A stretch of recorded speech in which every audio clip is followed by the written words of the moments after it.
just a quick intro to Bluebird. Will just be about half an hour, so about quarter of an hour on each, and we'll get started now. So normal disclaimer here, obviously general securities device is the main part of that. I just thought I'd touch on some pictures to talk about some of the trends, mega trends that have been put into our presentation. So obviously increased nationalism has been one trend, started with Trump, I guess, and then we're seeing it's continues with Biden's election pitch.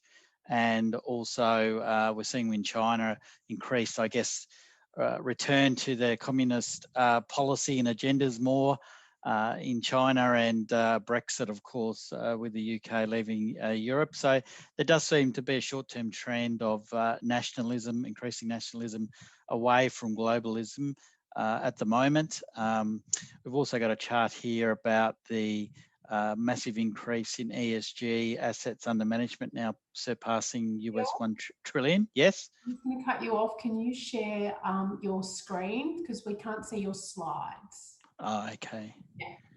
I forgot I didn't have that up. So that's just coming up now. Now, excellent. Thank you. Sorry to cut you off. Yep, no problem.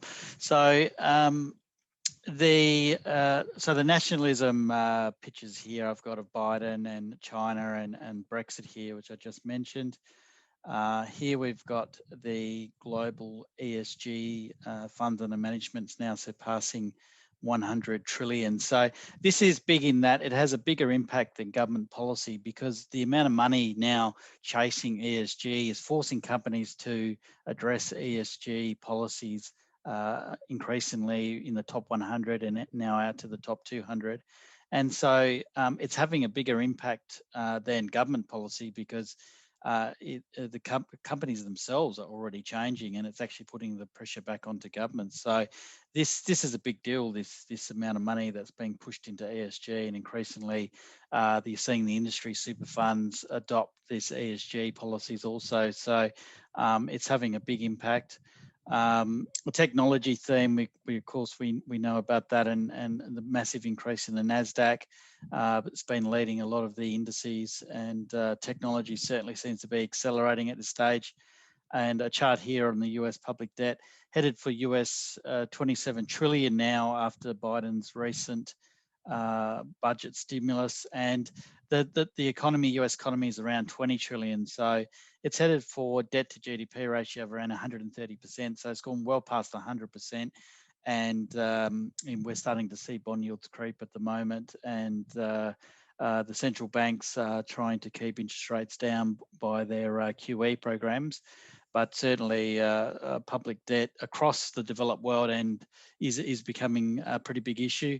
Australia is, only around 50 to 60%, but increasing rapidly also. So we have a table here of our overall trends, or the big picture that we are following at the moment. So nationalism, ESG, technology and healthcare I've added in there. Healthcare is also, I guess, to do with the aging population theme, which we've just put into that one category there. And business disintermediation. So this is where business models are getting restructured.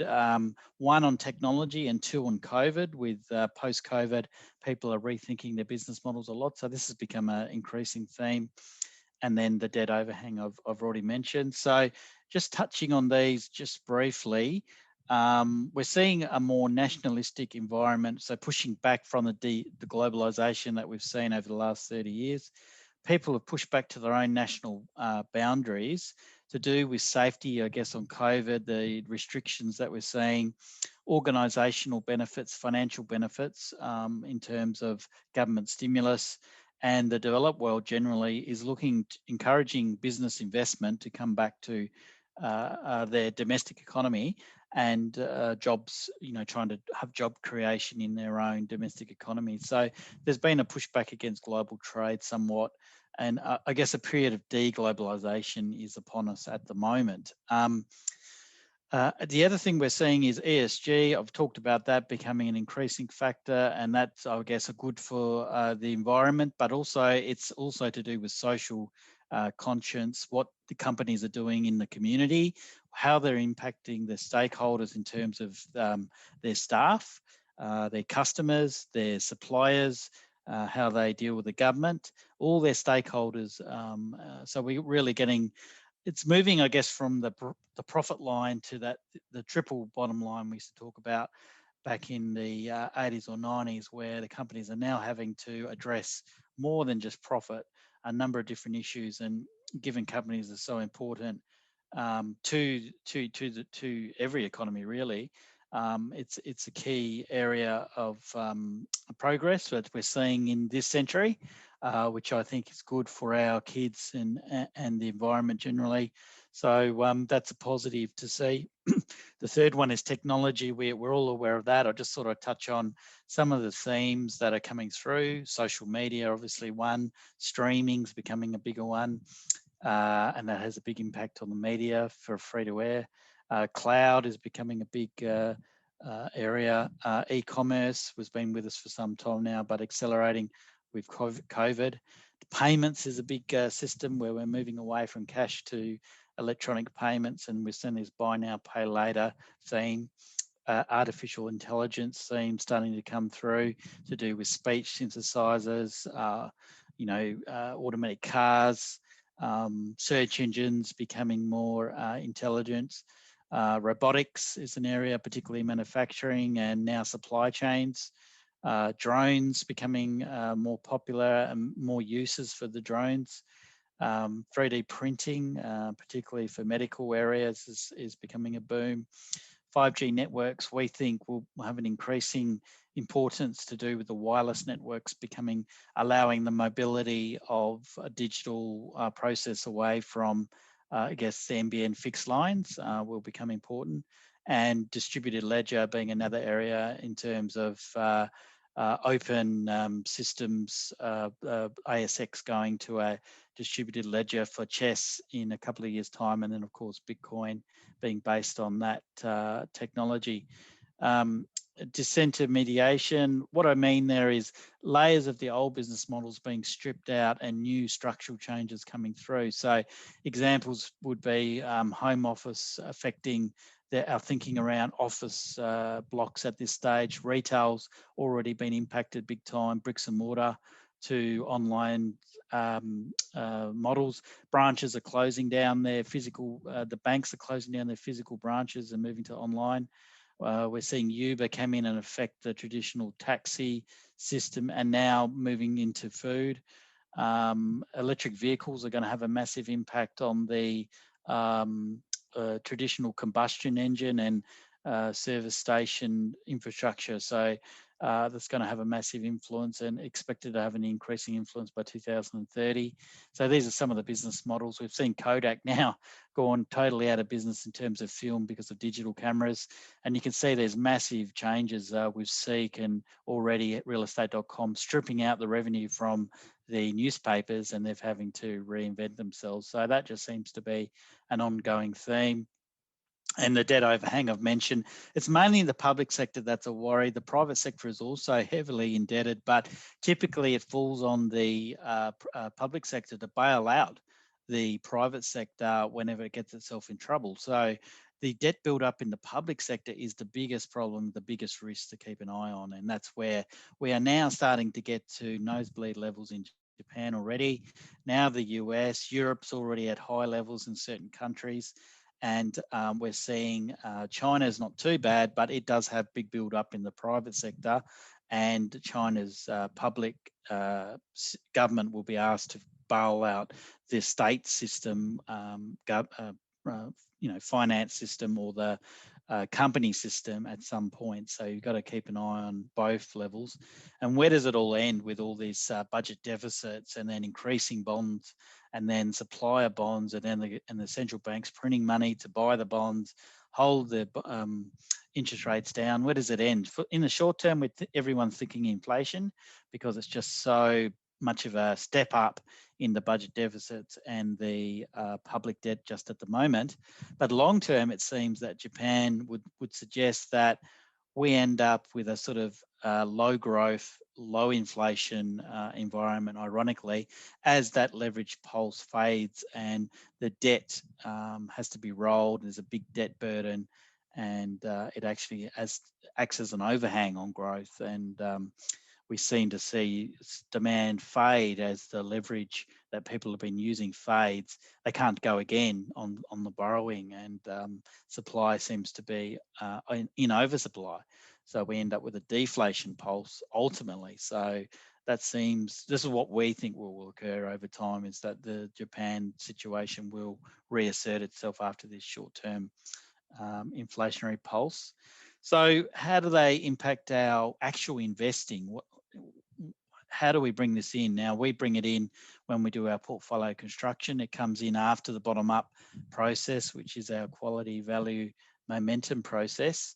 And so to give you some examples on, say, nationalism, we've had some China trade issues. So Treasury wine got impacted on the wine. That was a negative. A2 milk, no direct impact, but indirectly we've seen the China channel basically been shutting down in terms of that channel of people pushing the milk channel from Australia and New Zealand straight into China. That's really died, particularly with COVID. And we're seeing A2 milk being impacted. And then we've, of course, seen coal being impacted, but not iron ore at this stage. So there has been impacts there, negatives. But on the positive side, people are looking for rare earths, lithium outside of China. So we've seen a bit of a boom in that in Australia. And one that we played was bingo, and China, you remember, refused to take our waste.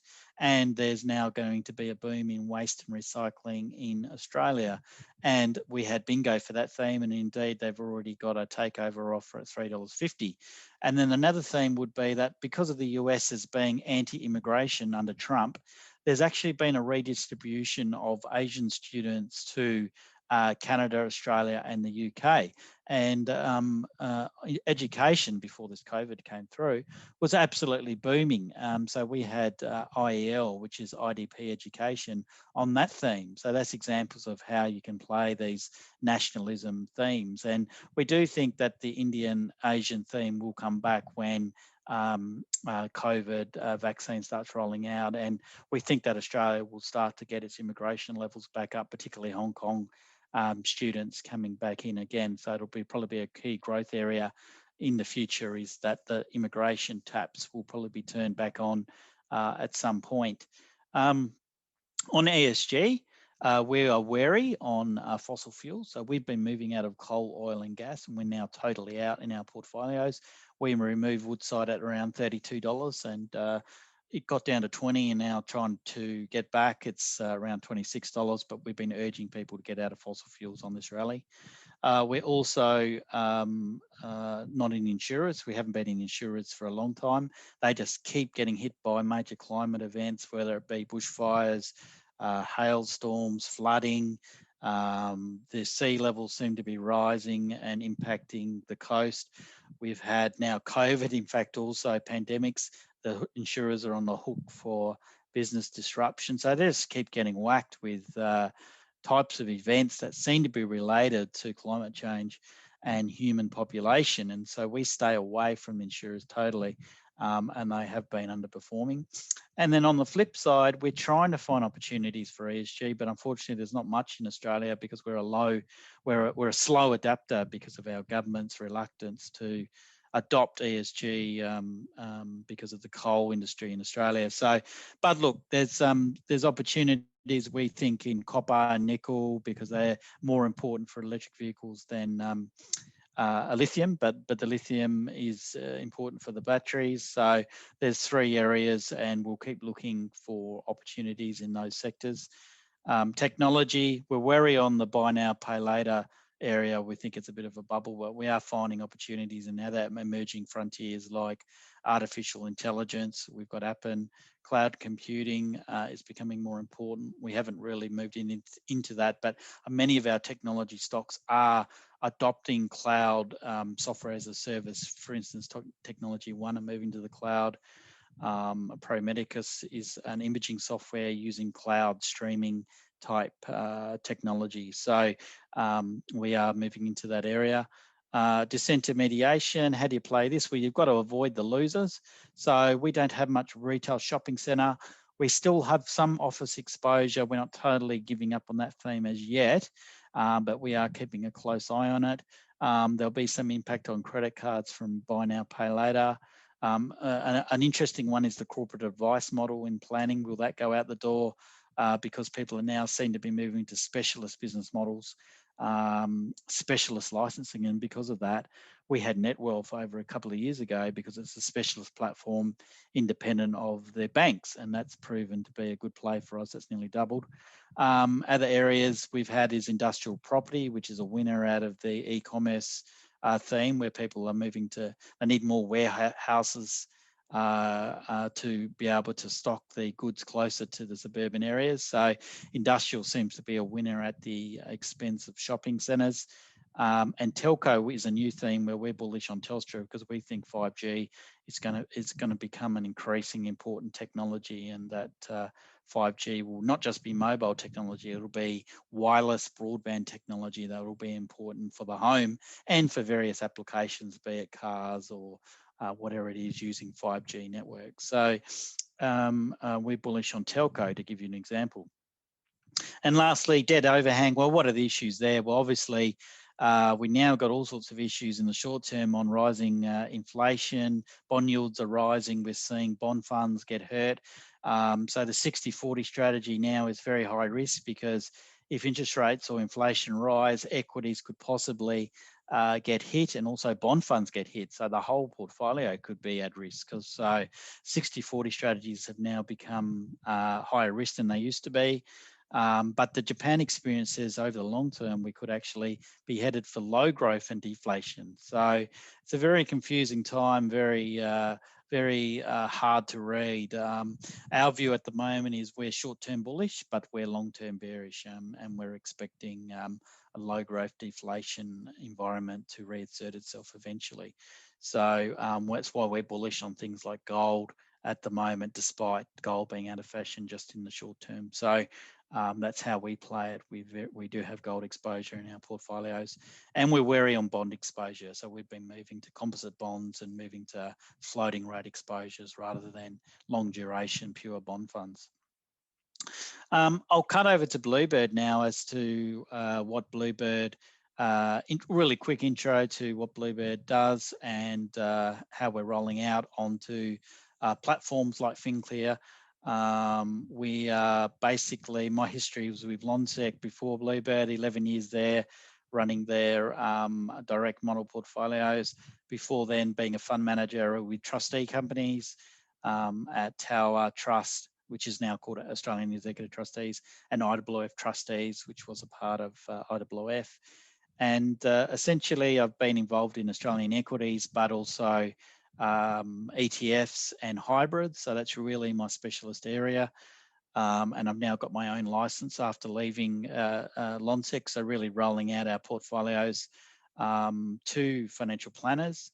And we've got a couple of ex-Lonsec people on our committee that have joined Bluebird. Marcus has got over 30 years experience, and Basil over 40 years experience. We meet regularly every quarter. Every change goes through our committee, and we talk regularly via email or video conference. And so they are a part of our team and backup for me. And I will look to be getting an analyst on to help me out probably in the second half of this year. So we're gradually building the team out. We've got a very strong track record into our third year now. We are adopting a quality, value, and momentum approach. We've changed it a little bit from Lonsec, upgraded it, if you will, and it is doing very well. It's adding value and lowering portfolio risk.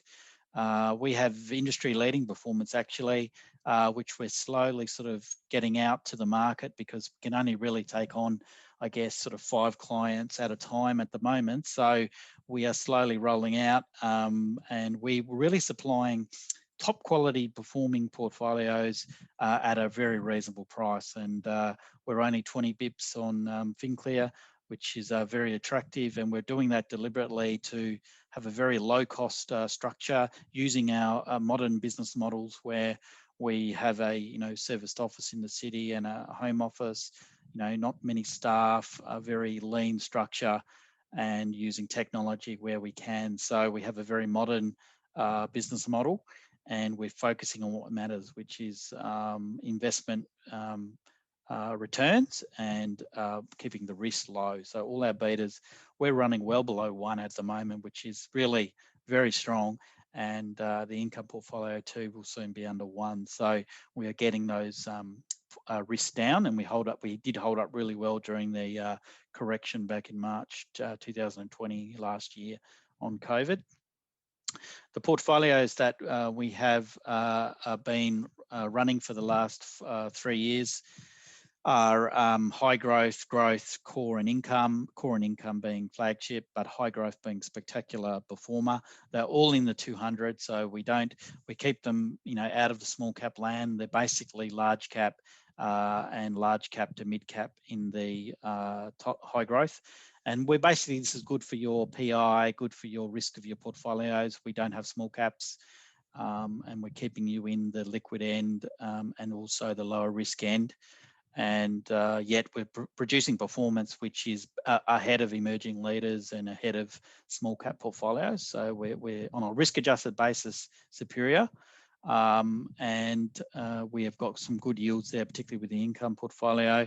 It's managed to hold a good yield despite outperforming its benchmark. So we're moving into our 3rd year now. We can reconcile our performance with Hub and FinClear, and we also get those audited this year. So they're all being strictly measured in line with industry policy. And we put out a regular performance report every month on how we're tracking.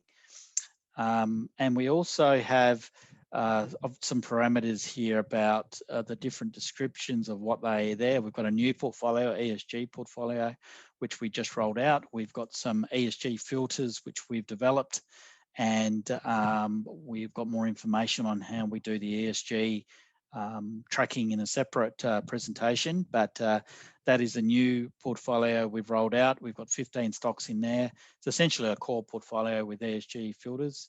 So we've got a range of portfolios. Basically, they have different alpha or excess return targets. The risk targets are a little bit different. They're generally from 20 to 15 stocks. They're all in the 200. They pretty much benchmark against the 200 except for the income, which has a 200 industrial. They're heavy in the top 100, but the high growth and the growth has a bit lesser exposure to the 100 and a bit more in the 200. Maximum weights 10, minimum 2.5. We can go to 10% cash, but we're generally fully invested. And our turnover is low, ranging usually under 20%. Is our target for the portfolios, so very low turnover. And we also have ETF portfolios under conservative balanced growth. So this is our strategic asset allocation. We're running 80-20, 70-30 and 60-40 funds. And we basically have a selection of ETFs that are available under separate packages or portfolios, also under a very attractive pricing where we monitor the full ETF universe, and we keep people up to date on what our latest ETF selections are. Totally independent. We don't get paid by any product issuers, and we don't get paid by any companies for deal flow, unlike brokers or research houses like Lonsec. We're totally independent in our selections and everything we do. So that pretty much wraps up the key part of this presentation. I've got a quick little bit which I'll end on, just a little bit more on our quality, value, momentum, philosophy and process, which is the key bottom-up aspect of our process, which is roughly 80% of the process. And then after that, top-down and portfolio construction would be around 20% of it. So I'll just step you through how we've put this process together and how it actually works. And actually, he's got a track record going back 15 years, really, including Lonsec, and how we've developed it and evolved it at Bluebird. But basically, the factors that we believe add value to your portfolio are quality, because quality companies have sustainable earnings, lower risk, and less leverage, or less gearing risk, and generally we expect them to outperform over the long term.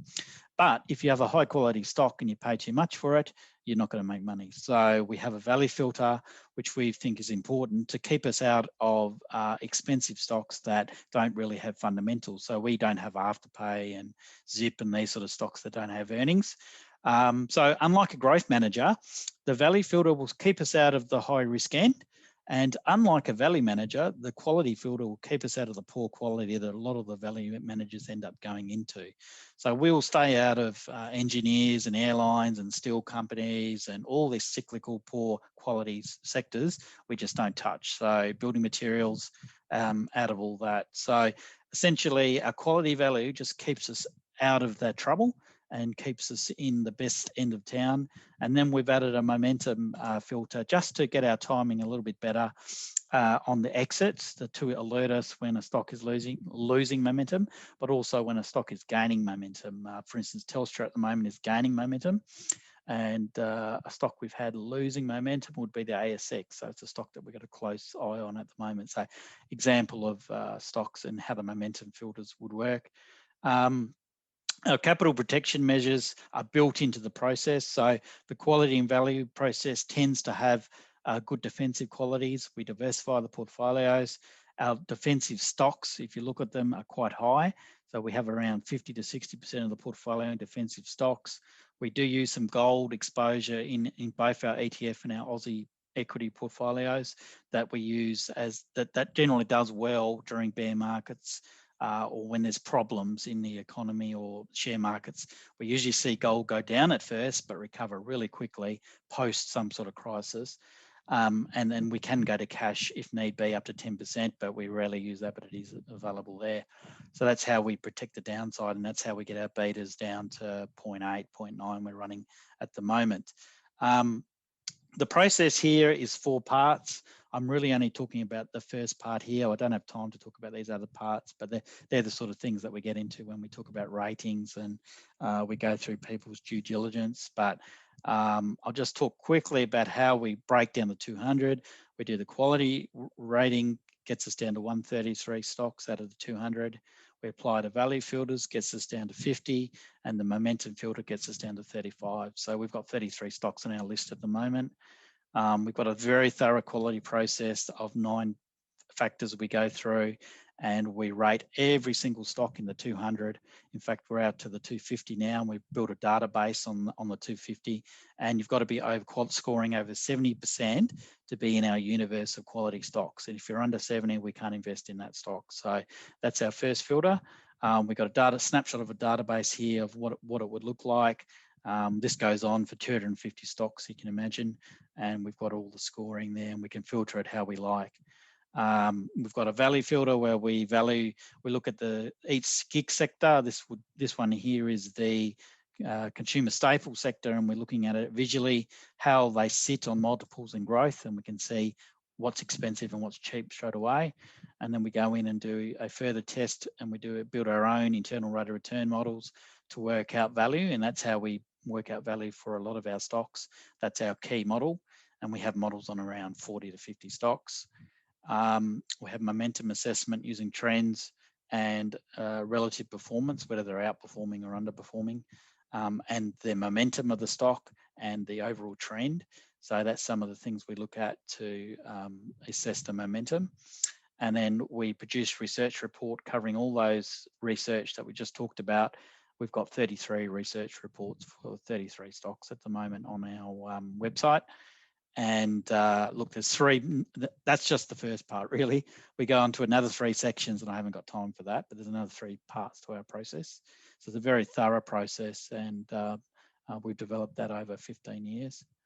And so in conclusion, why Bluebird? Very experienced. We've got a very experienced investment committee and team. So 90 years experience across the 3 people involved, totally independent. No fees we receive from companies or product issuers. We only get fees from our clients or from portfolio management. We've got a very comprehensive process, and it's now building into 3 years at Bluebird. But you can track it back 11 years at Lonsec, and they still have reasonably good performance there if you look at the 10 to 15 year track record. We have quality portfolios and research. We have a very low cost. We're available under cheap, very competitive consulting and very competitive managed account fees at FinClear at 20 bips plus GST. And we actually provide 24 investment support, which is something portfolio managers don't. All our clients can come through to us via email on any query, on any stock or any ETF, and we come back to them pretty much within 24 hours with a response. So that's really a big difference on the service levels also. So that's it for me, Erica. I'll cut back to you. See you, everyone. Thanks. Okay, see ya.